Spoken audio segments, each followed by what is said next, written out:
Okay, let's get started, unless there's a question.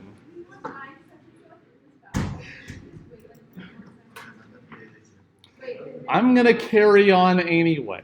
Okay, so great. We showed that a lot of languages are not actually context-free. And then you may think, okay, this is getting really stupid, right? That look at this language, like or even the L4 case. So I feed you a string, so like it has zeros, ones, and twos in it, or really anything, and I want you to write a computer program to say the number of zeros is at least the number of ones, which is at least the number of twos. Return true if that's the case, return false otherwise. So could you write a program to do that? As at least juniors in undergraduate degree, can you write that program?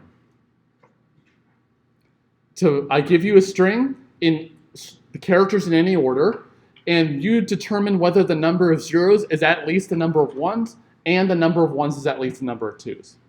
I know Andrew can do it, but can anyone else do it? Yeah, so what you do, if you're using Python, for example, you use something like collections.counter. Seriously, you should use something called collections.counter. You feed the string in, it'll tell you the number of zeros, ones, and twos, and you just say yes if the number of zeros is bigger than the number of ones, and ones and bigger than the number of twos. Great. Well, this says right here that no matter how clever you are, doesn't matter. There's no way at all to make a PDA that does this. Not any way at all. Isn't that kind of shocking? That even with a stack that can grow as big as you want, there's no way to make a PDA for this, or a grammar for this. Isn't that kind of stupid?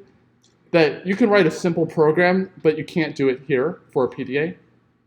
So let's actually start talking about a model. Let's actually cut to the chase and make a model that is equivalent to our computer power. So if we can say, oh, it is possible to do in that model of computation, the one for our computer, then that would be good. So then we would want this language to be in that model of computation.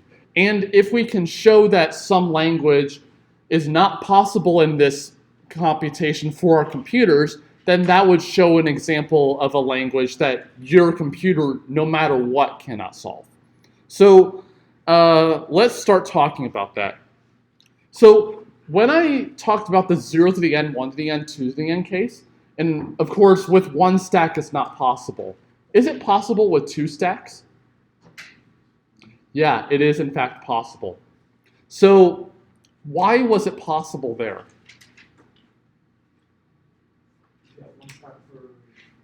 For the zeros, you see the zeros, put it on one of the stacks. You see the ones, put it on the other stack. And when you start seeing twos, pop off the stacks at the same time. And then if the stacks both end empty, then we're all set. Okay? Seems pretty simple. Well, let's think about it in a different way. So let's view the stacks not like growing upward like this, but growing from a common point outward like this. Okay? You may think, okay, that's kind of stupid. It's exactly the same thing. There's a reason for it, though. There's a reason for everything. Okay, so here's one stack. And let's just say that this guy is the one stack. And then I'm going to put the other stack right over here, which has the zeros in it.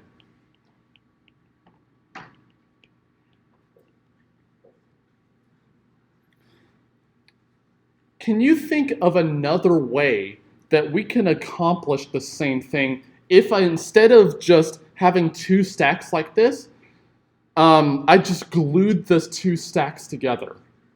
So I hardwire them together like this. So what could you do? You can say, okay, this is basically like a stack that has two ends, right? So then what you would do is when you're reading the twos part, you take the 0 off this side, and I guess this side for you guys, and then the ones on the other side. You take them off in tandem, and then you work your way in as you might expect. But what if I only have one inspection head? So for a stack, we only have one thing that we can look at a time. I don't have a pointer to the bottom or anything. I just have a pointer to the top. So could I do this with a single pointer instead of two, where I have one pointing at the end of the zeros and one pointing at the end of the ones? What would I need to be able to do if I just wanted a single pointer? Well, here's what you can do. Let's say that the pointer was pointing at the zeros. Well, if I'm just looking at viewing this like a stack, well, the problem is I can't do anything other than look at that last element, the one I'm looking at, because it's a stack. Well, think about what this is. Well, I can grow this structure, whatever it is, on both ends. So is it a stack anymore? No, it's in fact not a stack. What is it instead? So there's a terminology for it. It's called a deck. Anyone know what it stands for? So the D stands for Dougherty, obviously. It stands for doubly. The E stands for ended. And then the QUE stands for, what do you think? Q. We're not going to actually use this, but I'm just telling you that we're really talking about a queue here instead of a stack. If we have two stacks, we really have a deck here. Decks are very useful. You should use them whenever you're programming data structures. Decks are awesome because you can, if you're doing a lot of appending on the beginning of a list, then you have to shift all the elements forward, but a deck is a lot faster for that operation. Well, anyway, so suppose that we have like a deck like this. Well, if we just have a single queue, what if I wanted to not necessarily just go all the way to the other end? How would I actually get there? How would I get to the other end of ones? What would I have to do?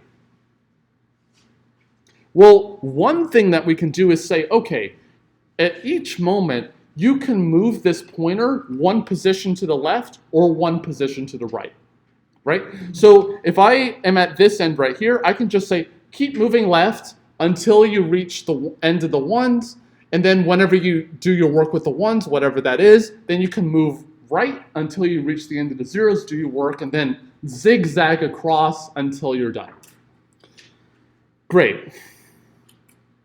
So let me bring you back to the very first lecture for a moment. This seems like a deviation from what we're doing here, but there's a reason for it. Let me ask you the same question I asked you right at the beginning. What is a computer? So a computer, remember, is this device that has inputs and outputs and then does computation in the middle. Let's go back 80 years from now, 80 years ago. Let me ask the people 80 years ago, what is a computer? What do you think they're going to say? Person. Exactly. So back then, we obviously didn't have the computers we have today. But a computer back then was a literal person who had a real job doing computations by hand. It was an actual job you can be paid for. So what would this person do? So I failed art, not really, but I have this person right here, very well drawn, and then on the desk of this person, there are two stacks of papers. Two stacks. Sound familiar? So on one of the stacks, there's a lot of sheets of paper. And then the other stack maybe has nothing on it. So what would this person do? This person would take one sheet from the giant stack, take a look at it, and then maybe do some work on it, maybe to do some intermediate calculation, and then takes that piece of paper that they just took and puts it into the other stack. And then what would happen is, based on that action, maybe they take the next sheet of paper, then they look at it. Maybe the next sheet that they look at says, oh, go back to the previous sheet. So then what the person would do is take the sheet they're looking at, put it in the giant stack, and take one piece of paper back from the other stack and make some changes if necessary. So the person would possibly take a sheet from one stack to the other or vice versa, and at each point they're going to make a modification possibly. So if we want to make this more general, you can think of this as the person is writing a single character on this piece of paper. Maybe wasteful, but maybe they're writing just a single character, and then what the character they look at, they say, oh, the character I'm looking at is an A, and my instructions tell me to say, if I see an A right now, change it to a B, and then put it into the other stack. Or maybe to put it back and look at the previous sheet and then decide what to do at that point. So the person has a set of rules in mind of how to do a computation. Maybe they have some algorithm that they're carrying out, and they have a basically unlimited set of pieces of paper that they could do additional computation on and then move from one stack to the other. So that's what a computer back then would actually do. So in our model, what would we do here?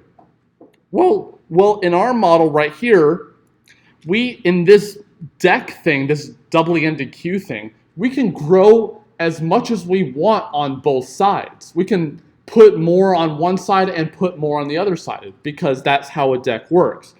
But look at what this is. So could it be possible? So look at this stack right here, right at the very beginning. Well, even not at the beginning. Could it be possible that right at the beginning I say, I'm going to retrieve the previous sheet when there are no sheets there? Should that be allowed? If there's nothing there, then I shouldn't be able to take a sheet that's not there.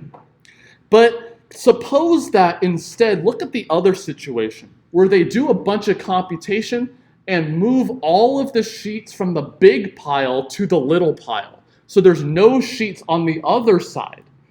Should we allow them to get more sheets for additional work if there's an unlimited supply of sheets available? In one model of computation, yes. But in here, we're going to allow that because if they need more space, we should be allowed them to give them more space. We'll talk about a model in which we restrict that. But for now, we're going to allow them to have more sheets as necessary. So what is the model in essence, what we're going to do? So what we can think of this as, instead of a doubly ended queue, we have a singly ended queue. Well, it's not really even a queue. It's kind of like a stack, but there's something else that we can do with it. So we have, instead of a stack here, we have something called a tape. So it's not a stack, but it's a tape. What's the difference here? A stack, you can only modify on one end, whereas a tape, you can go through the entire tape and make changes. So instead of just one side where we can add or delete or change or whatever, we can go through the entire tape in this case and then make changes as necessary. Okay, does that make sense? Okay, so yeah, so that's the tape. So we're going to allow you, just like the PDA, we're going to allow you to put a single element in each of the slots in this tape. So let's say we have A, B, C, A, B, C, A, etc. And we'll talk about the etc. soon. So at each point then, we're looking at a particular segment of the tape, right? So let's just say, and I'm going to make this a different color so it's easier to see. Let's say we're looking at that A right there.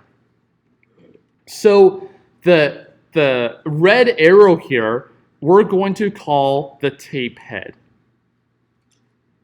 So the tape head, there's exactly one tape head, and it's going to point to the place that we're looking at.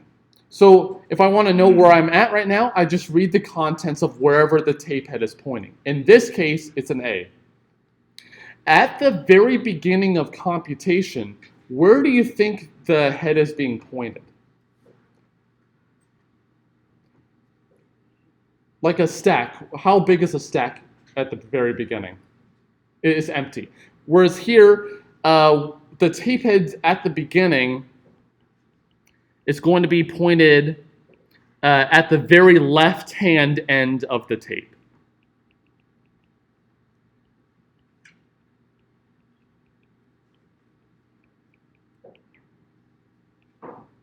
So the very beginning gets pointed at the beginning, and then at each point, we're going to examine the contents in the tape and figure out, based on some rules, whether we're going to move left or we're going to move right. I did it wrong. Move left or move right. Yeah. So the tape starts with values already? I'm going to address that. Yeah. That's a very good point, though. But any other questions? So we're assuming that the head moved. Yeah. So here the tape head moves at least 3 spaces to the right. It could have moved more and then moved left, or moved right and moved left. It could have done a lot of things, yes. And at each point, I could look at the contents of the tape, and I'm going to make some judgment about what to do. So for example, I could say, look at this symbol right here.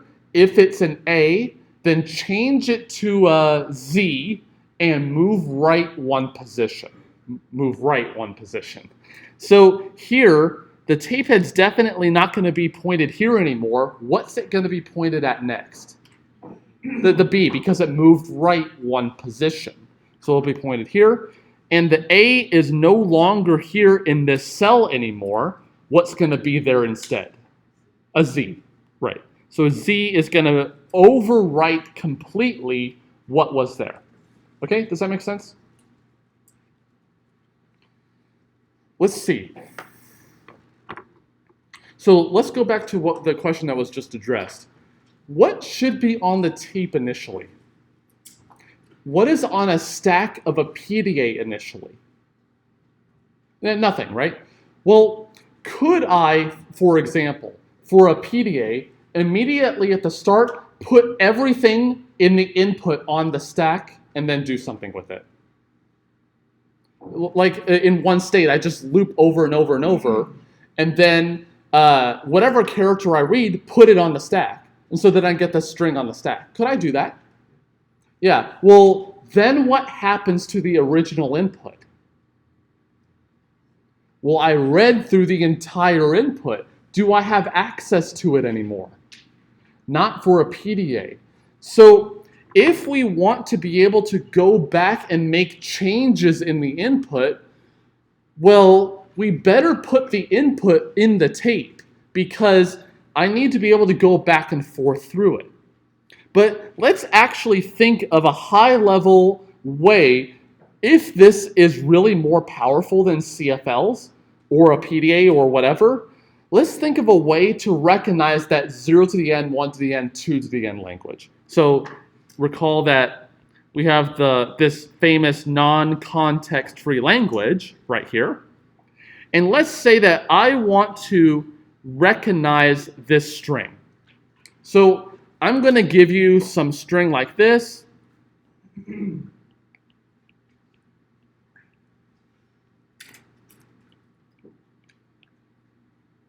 And then I'll address, again, the etc. in a bit. So I want to determine whether this input that was given to me with a single tape head, still single tape head, well, whether this string has the same number of zeros at the front as the number of ones that appears after, as the number of twos that appears after. Can you think of a strategy that you might try if you have a single tape head pointed at the beginning? What would you do? Yeah. Maybe keep a counter? You could keep a counter, but we're actually going to only make it so this tape is the only thing you got. This is the only thing that you have available. Yeah. Once you read 0, just change it to a dollar sign. Okay, great. That's an idea. So what if we just change this 0 to be, say, a dollar sign or X or some symbol, something special? Well, then what do I need to do then? So we took a 0 away. What else do we need to take away then? Take away a 1 and then take away a 2. So what's going to happen then as a strategy is this tape head is going to move progressively to the right. Well, then what's it going to look for? It's going to look for in this case, the first one, and then what's it going to do? Change it to a dollar sign. Or any special symbol. It doesn't actually matter what it is, as long as it's not a 1. And then same idea. Go to the first 2, and then change it to a dollar sign. We're making lots of money here. Okay, so then for that reason, after we saw that first 2 and we changed it to a dollar sign, what should we do next? Yeah, go back, and then maybe we have another 0, 1, and 2 to mark off. So the second stage then is going back through the input. Maybe we can do this along the way, but it's probably easier just to go back and not change anything and only change things when you go forward through the input. So then in this case, we're going to, again, mark off 1, 0, 1, 1, and 1, 2 along the way for the second pass.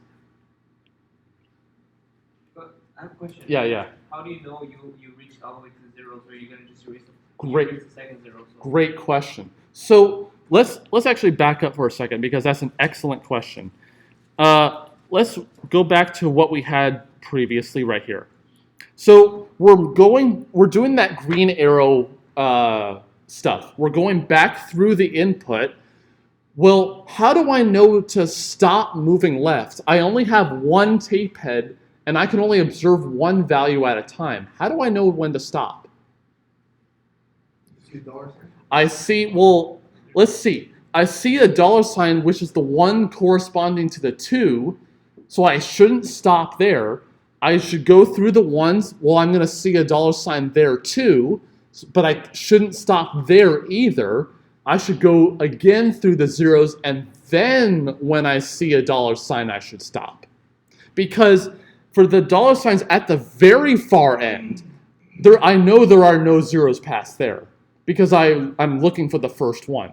So whenever I see the dollar sign for the very first time in the 0s, then I move forward 1 position, and then I'm looking at the next 0. Okay? So I go back through the input looking for the first 0, and then when I hit a dollar sign, move forward 1 position. So, and then in that case, we're going to move back through the input, changing a 0 for a dollar sign, 1 for a dollar sign, 2 for a dollar sign. And then for the same idea, we're going to zoom back through the input again. And then we're going to mark off another 0, 1, and 2. 1 and 2 right here. And then could we possibly have more work to do? Yeah, so we're going to go back through the input until I hit what? Do I have 0s that are going to help me here? No. That sounds like a problem. What is, well, here's the thing. All the symbols in the tape right now are all the same. So as I'm moving back through the input, I'm going to hit the left-hand end. And so what's going to happen then is, think of it like emptying a stack. If you try to go left past the left-hand end of the tape, the computation stops. And we don't want it to stop in this case. So what should we have done instead to make this better? What should we have put in at the very beginning first? A different special symbol. Right. So remember, like the PDAs, we're going to allow you to put anything you want on the tape. Well, we're going to address this. But I'm going to put a special different symbol called X there. So if I go through the tape and I find X, that X is the only beginning of the tape. There's no other X in the input. So I know if I reach that prematurely that I'm done throughout the rest of the tape. There's some more details to work out, but that's essentially the idea. Does that make sense? So the key is here that we're presenting the input on the tape itself, because think about like the the computer person scenario. They have some initial values on their pieces of paper, which is kind of like our input here. So we're going to put the input on the tape. Well, here's actually something interesting. Well, we're going to do that special symbol thing at the front to know when we hit the beginning of the tape. Well, what about the other side? How do we know that we hit the other end of the tape? Well, let's actually address this. So what's going to happen here is, for the rest of the tape, remember that the input is always finite. So what's going to appear on the right side of the input after where the input is a special symbol called a blank symbol, which are these squares without the top on them. So what's going to appear afterward is an infinite set of blank squares. And I did say infinite because it really is infinite. Okay? Any questions about that? So what will happen here? So if I'm moving right and I'm looking for the next 2, what if there's no 2 left? Well, what is the first thing I'm going to hit after the dollar signs? If I'm looking for a 2 and I haven't found one yet, I'm going to eventually hit what? A blank symbol. So think of the blank symbols as like malloc in C or something, or new if you're doing C++ or Java. Think of it like you're acquiring additional memory. If your computer, for example, had an unlimited amount of memory, like you can add as much memory as you want on demand, could new ever fail if you're going to provide additional memory? No. So in fact, you can think of these like malloc and new. So if I'm going to move right, I'm going to allow you to take use of, quote unquote, another cell in the tape. So if we're moving right here, then once we hit the blanks, that first blank that we saw is now part of our computation, whatever that means. We'll get to what actually that means. But as soon as we hit the blanks, we're going to include it. If we go into another blank, we're going to include it. And we're going to only include what we have seen. So the input is what we initially have, but if we include more, we're going to include it as we see it. Okay, does that make sense? Okay, so one of the really interesting things about this class is that we're actually learning the material backwards compared to actually how it was discovered. So DFAs were actually discovered after PDAs, and PDAs were discovered after these things, believe it or not. So any of you have heard of Alan Turing? Yeah, so he's the mastermind behind the very famous 1936 paper that introduced these things. He definitely called them Turing machines. So these things are called Turing machines in his honor. He didn't actually call them these things. I actually don't know what he called them, but he called them Turing machines. So what happens, though, is the machine itself is like a DFA or a PDA. It's like those things. But in addition, instead of having a stack like a PDA, it has a tape. And if we want this to model computers, we want them to be deterministic. So a Turing machine is like a deterministic version of a PDA. We haven't talked about what a deterministic PDA would mean. It's kind of complicated. If you're interested, it's a very fascinating area, but we're not going to cover it. Purely because I don't want to cover it. Anyway, so a Turing machine is a something tuple, which we'll get to. So let's see. What are the things that we actually need? So we obviously are going to need states. We're obviously going to need input alphabet. Should we have a tape alphabet? Yeah, why? Do you have a question?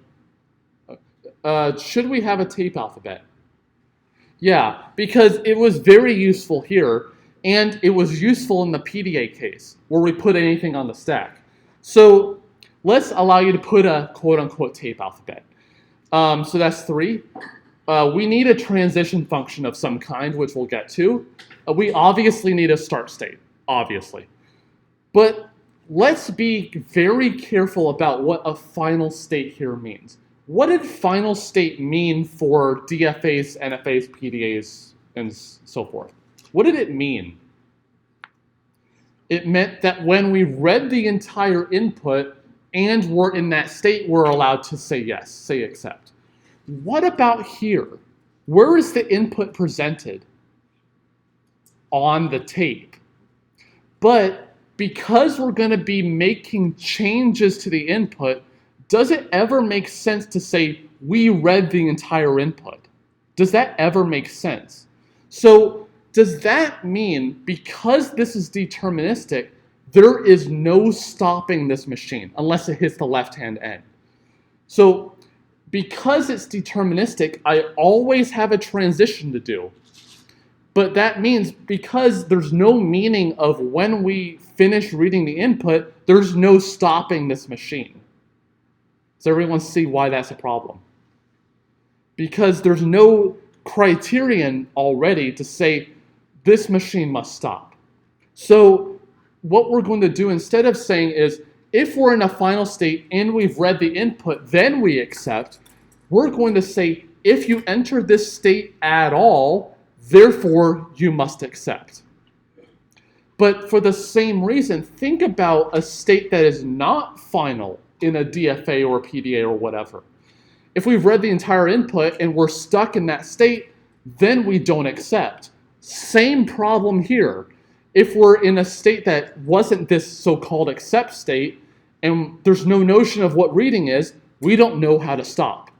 So we're going to put a different state to say, if you enter this state, you automatically do not accept. And we're going to call that reject in a second. So you see why we have to have special states in this case, because the machine's deterministic.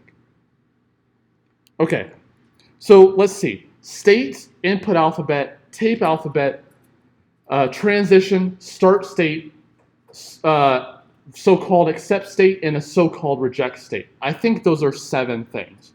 So a Turing machine then is a 7-tuple. I promise no machine after this will have 8 things or more. 7 is the limit. 7-tuple, Q, sigma, so these are the same. Gamma, which is now tape alphabet. The delta, which is the transition function, of course. Q0, which is the start state. And 2 special states, Q accept, Q reject, which we'll get to in a bit.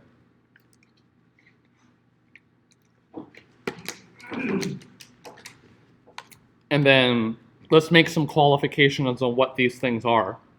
Where Q, sigma, and Q0 are like a PDA. So the state's input alphabet and start state, that doesn't actually change. They're exactly the same. Okay, so obviously now we have this gamma thing, is the tape alphabet. Still finite, of course. But let's actually be a little bit careful on what gamma could be. Well, let's see. Where is the input presented? On the tape. So does that tell us that every single input alphabet character must also be a tape alphabet character? Because it's presented on the tape itself. So what can you tell me about what sigma and gamma, how do you relate them? Subset. No. The other way, yeah. Yeah. I know it's late, yeah. So sigma then is a subset of gamma. There's one more qualification we'll make though, but we'll get to that. But input alphabet is a subset of tape because the input is presented on the tape. But of course, the tape alphabet could have characters that are not in the input alphabet. Like the $ and the X, for example. Those weren't in the input alphabet, but we allowed ourselves to put it on after the fact. Okay, great. What is one character that should be in the tape alphabet, but probably shouldn't be in the input alphabet? Well, maybe those, but what is one that is definitely shouldn't be in the input alphabet? The blank symbol. What if we did allow it in the input alphabet, the blank symbol? So if we did, consider this scenario. I give you a tape full of blanks. What is the input? You say, oh, the input was empty. And I go, oh, I provided you 5 blanks as the input. And the rest are blanks. Okay? So that's why it would be difficult to distinguish what the input is versus what the rest of the tape actually is. So we're going to additionally say,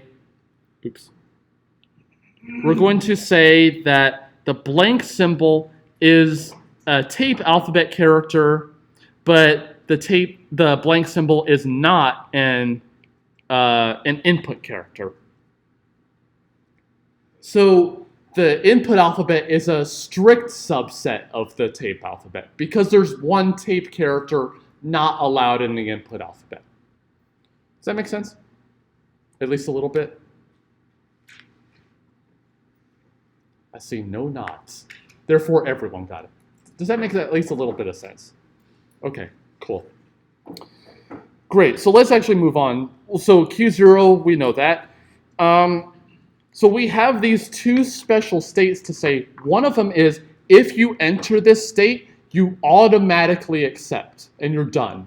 And the other one, Q reject, is if you enter this state, you automatically reject. Okay? Well, what do we know about those 2 states? Can they be the same? No, they probably shouldn't be. Because if we made them the same, if we entered it, what should we say accept or should we say reject at that point? So we're going to say that Q accept is not equal to Q reject. Fair enough. There's got to be a qualification on that. Here's a great exam question. So now it won't be. You're very welcome. What is the minimum number of states in a Turing machine? Some people say 3. Can we get to 2? Yeah. So we have to have at least 2 by this. Does it say that the start state couldn't also be, say, the accept state? Yeah, the start state could be the accept state too, or the reject state. But we have to have at least 2 states by that here.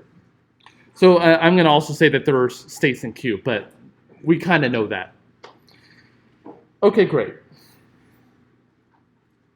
So that's the entire definition of a Turing machine, right? What did we leave out? Yeah, transition. So let's do transition. So let's see. So what was our idea? So for all these machine-based things, we looked at our state and input symbol, whatever that means, and then did stuff. We went to a different state, did other stuff. So the transition function, therefore, must take something from the set of states because we're going from a state to another set of states.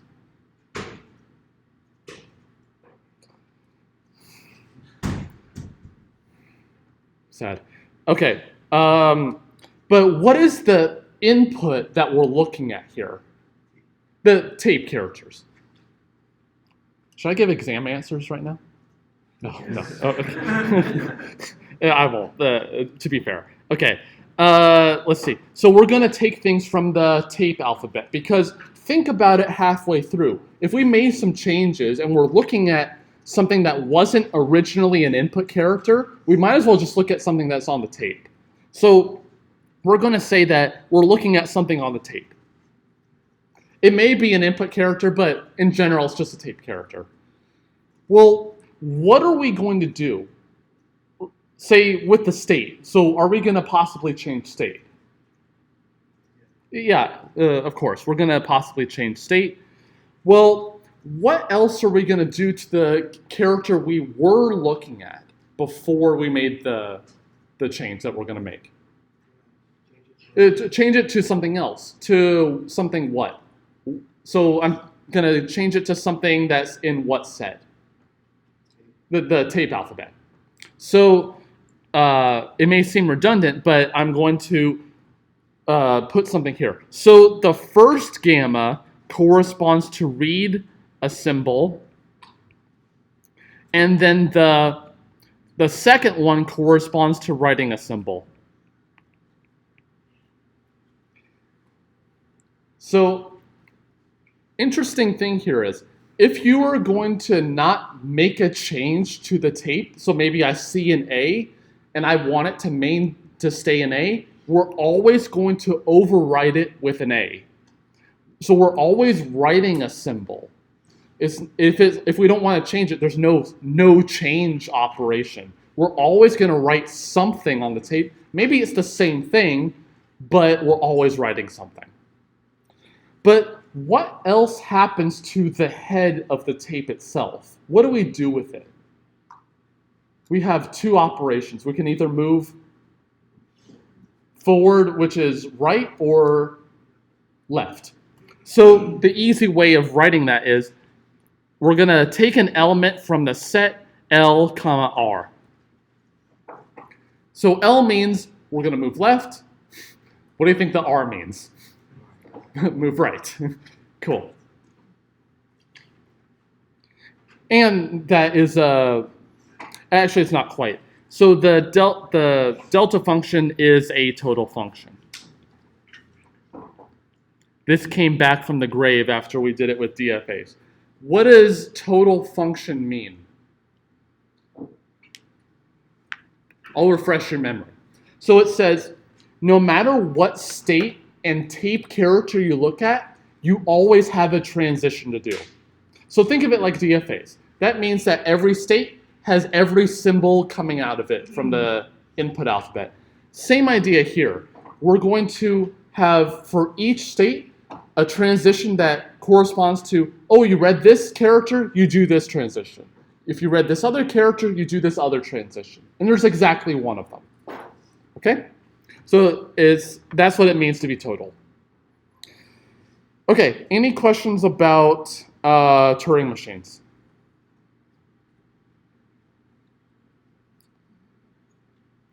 Okay, I think I'm done for the day, so let's make a Turing machine next week. So I'll see you then.